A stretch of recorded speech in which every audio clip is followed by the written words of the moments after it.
If you are a maker and artist preparing to capture product shots in order to apply for future markets and shows and fairs, this video is for you.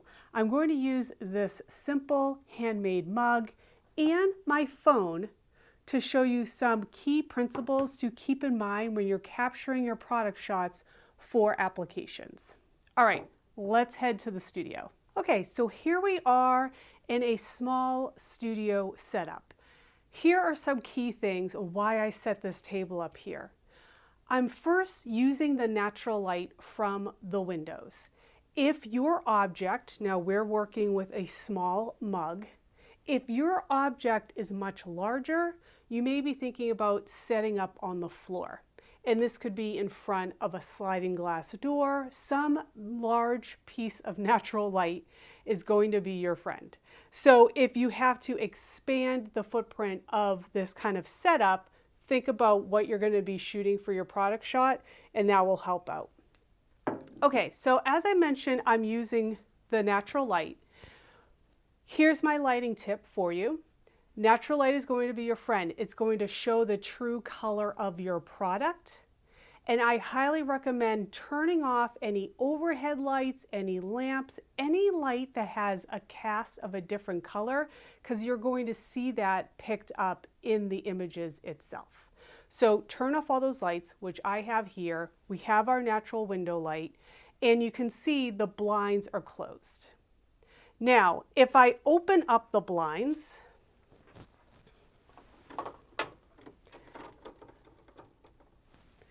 we're going to have we have more light onto our background,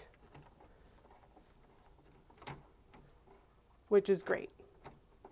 If this was, high noon on a bright sunny day, we may have a lot of shadows on our background.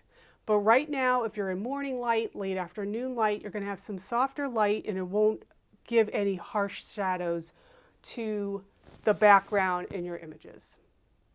So now let's talk about the background. With application images, you want them distraction-free. Your product is the highlight. So having neutral backgrounds, here we're just going to use a white background. The mug is a blue color. Now if the mug was white, I wouldn't use a white background because I need contrast. Maybe I use a gray background.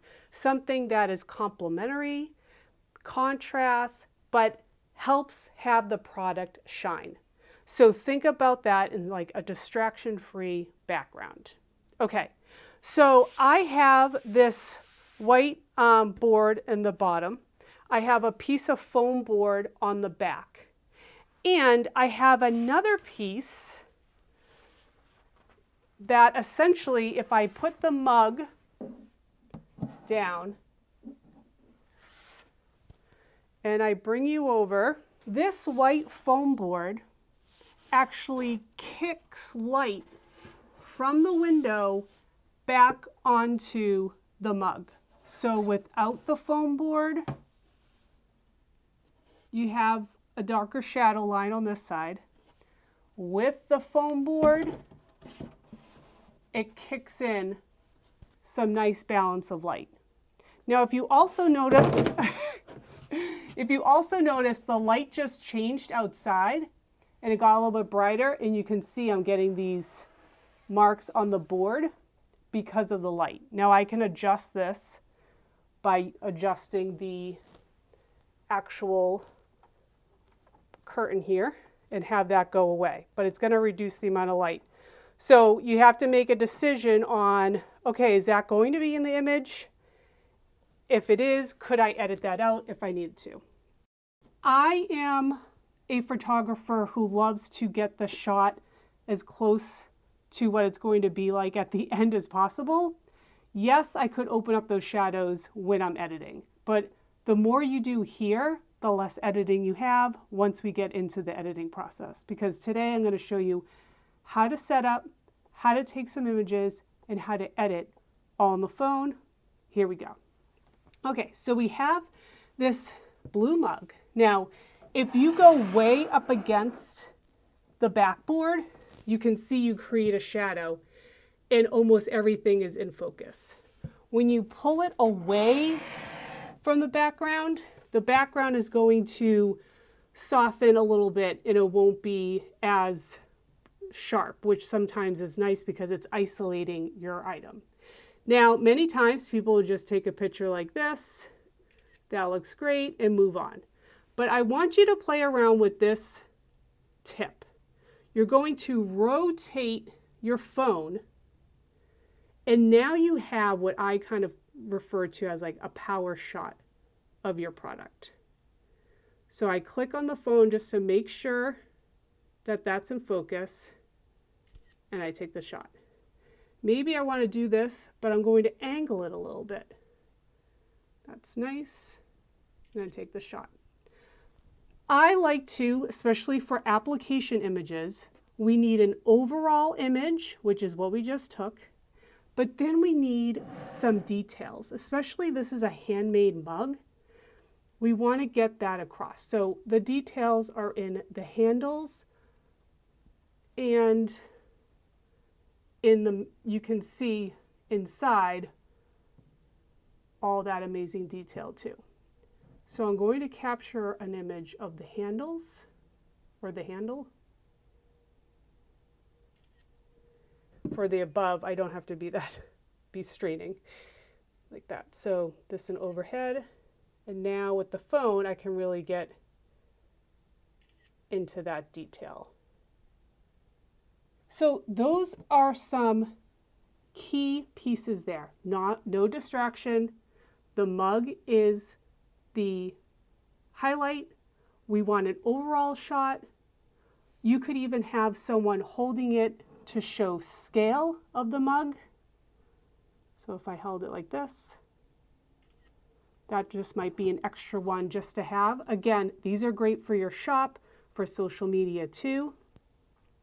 But now let's jump into an edit so you can see how just some slight changes in editing, then you'll be ready to apply to the next market, fair, or show. All right. Okay, so now we're jumping over into Snapseed, which is a free app that I love to use. And when you open it up, you'll see a plus sign at the bottom. Click on that, and now you can import the images that you like the most. So let's first tackle the first image that we were taking, and that was that hero image once we rotated the camera, and here we have it here. Not bad. To me, what I'm seeing is that it's a little flat. It could be a little bit brighter. And this is what I typically do in terms of my workflow.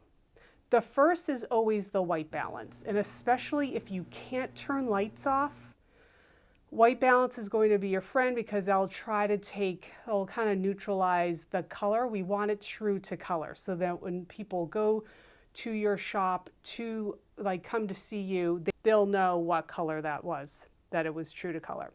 So if I go into tools, you'll have so many tools in here. It's a great, powerful app, but we just want to look for white balance, which is the first in that first box up above.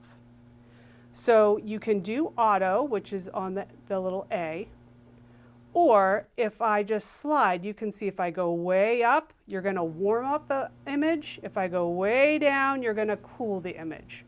We just want, since we turned all the lights off here, it's pretty good. I'm just going to turn it down a little bit just to have maybe like 1 or 2 lines. That looks good. I'm going to hit the check mark. We're great. Now I'm going to go into rotate. And rotate, or in here also crop. Sometimes if the image isn't straight, that always jumps out at people. So you want to make sure that you are straight. And luckily with this line in the back, I can kind of ensure that we have it pretty straight. So I'm just going to move it just slightly. Okay, that looks good. Check mark. The next item is going to be the adjust button. And this is where when you click on down below with the double arrows, you see brightness. Click on that and now you have this whole list. brightness, contrast, saturation, ambience, highlights, shadows, warmth. We're not going to need all of these, but we'll touch on some. So before, when I opened this, it didn't seem as bright or pop to me. So I'm going to always go to brightness. So when I click on brightness, it's highlighted. Now I can play with I'm just sliding my finger across. If I go down, it's going to be not as bright. If I go up, it's going to make it brighter. So I'm going to make it brighter. That looks nice. I'm going to go to contrast. I always like to add a little bit of contrast. I mean, that was 0.3. Saturation, we don't need. Ambience is kind of just bringing in the light around it. So if I went low, high, you can kind of see the effect it has. That looks good. Highlights. Highlights will really come into play since I'm using a white background. It really, if I increase the highlight, it will really help pop that white background. Shadows we don't need because we used that board. It brought in the shadows really nicely on this side, but you can see, just playing around, you can see if it really brings in some other, opens up those shadows, those darker areas. Warmth we don't need. So that looks great. I'm going to check mark. Another thing to consider is the healing tool, which is in the second section. It looks like 2 Band-Aids.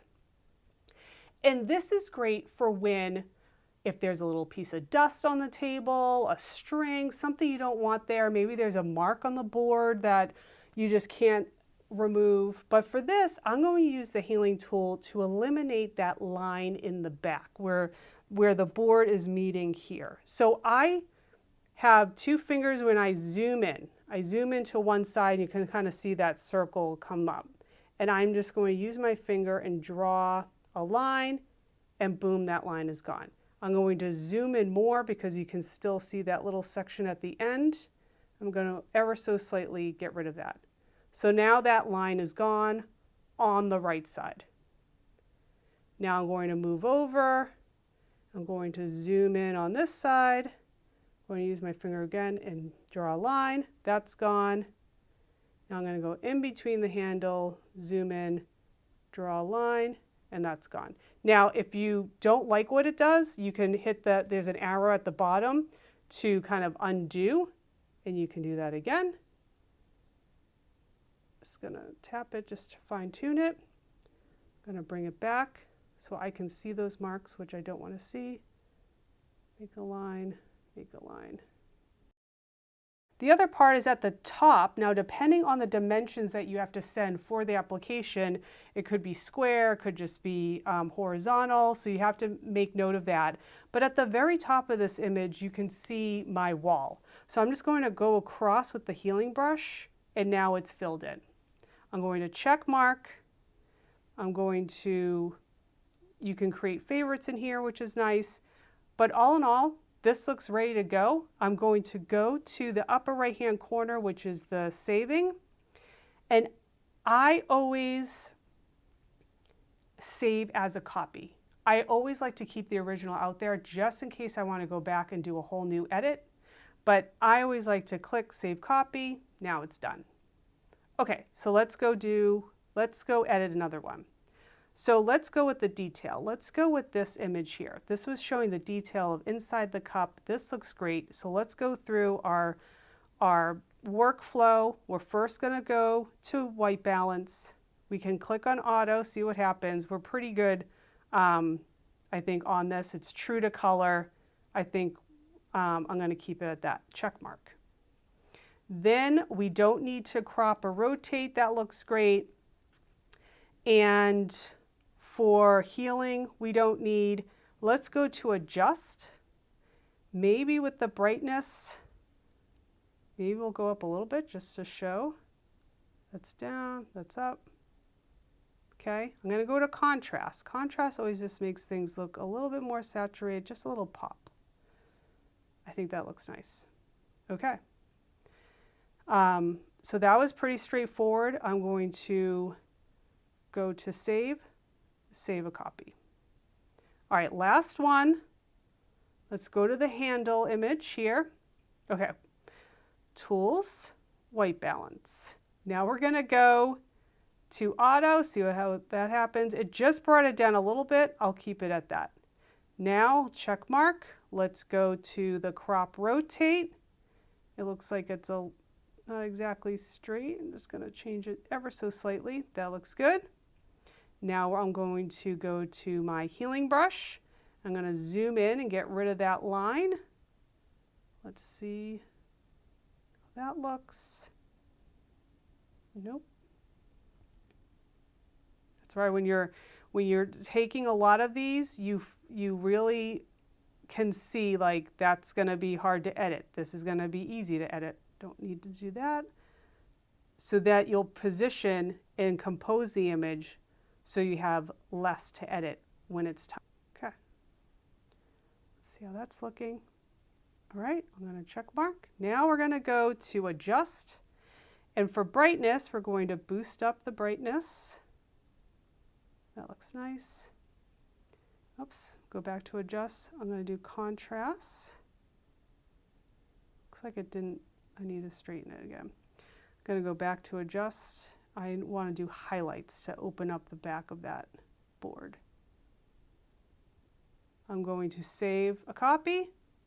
All right, so those are the 3 images that we just edited, and now they're ready to send off to an application. If you're interested in having a document that kind of goes through my checklist and workflow when you're capturing product shots, head to the description below. I have a PDF for you waiting to kind of walk you through this checklist. I'm going to leave a video here if you need an updated lifestyle portrait shot of you in your studio to go along with the application. I'm going to leave that there, and I'll see you in that video.